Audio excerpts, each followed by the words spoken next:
Okay, this video is on rotations, and a rotation just means turning an object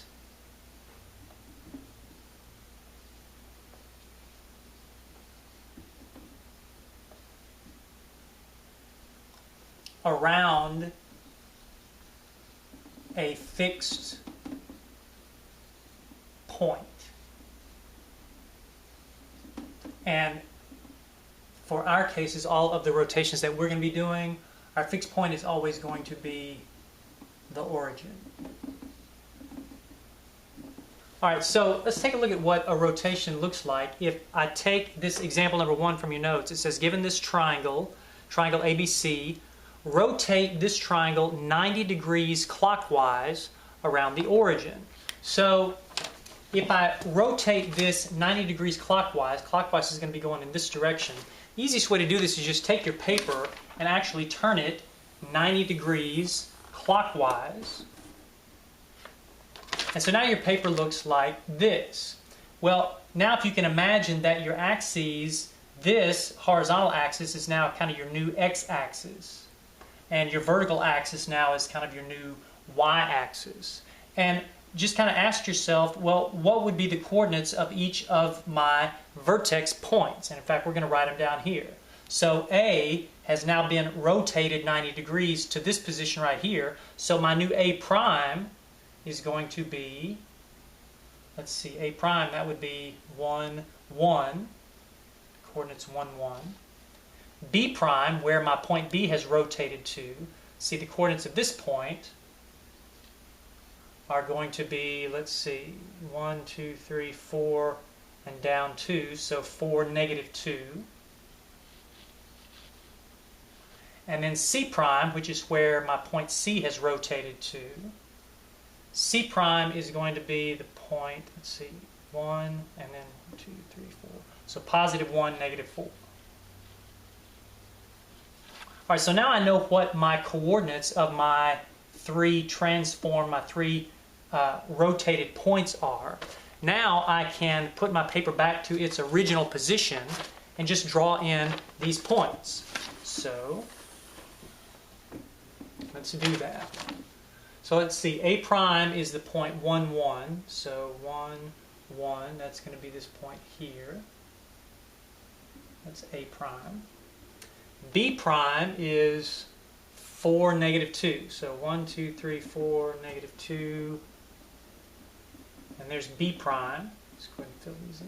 4, negative 2. A prime is 1, 1. And let's see, C prime is 1, negative 4. So 1, negative 4.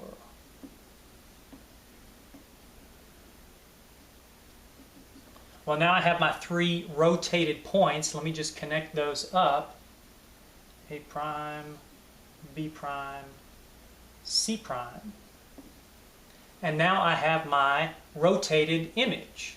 I've taken this, my pre-image, and I've rotated it 90 degrees clockwise about the origin, and now I have my image figure.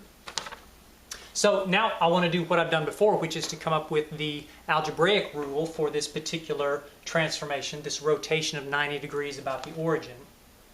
So let me see. Let me first take a look at when I went from point A to point A prime. So A to A prime was negative 1, 1. That was my pre-image point. And it transformed into the point A prime, which was 1, 1. All right, so this was A to A prime. B to B prime, let's see, was 2, 4. To B prime was 4, negative 2.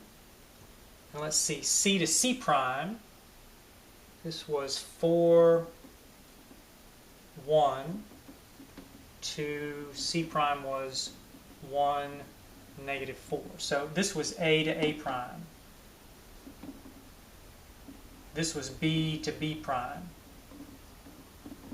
And this was C to C prime. So what I want to do is come up with a general algebraic rule here for, for any set of points, any set XY coordinate pair here. So let's see, if I look at each one of these transformations, each one of these rotations from pre-image to image, you see if I can figure out a pattern. I notice that I have the same numbers in each one of these pairs, except they're flipped. My x coordinate and my y coordinate, they flip. My y coordinate becomes my x coordinate becomes my y coordinate.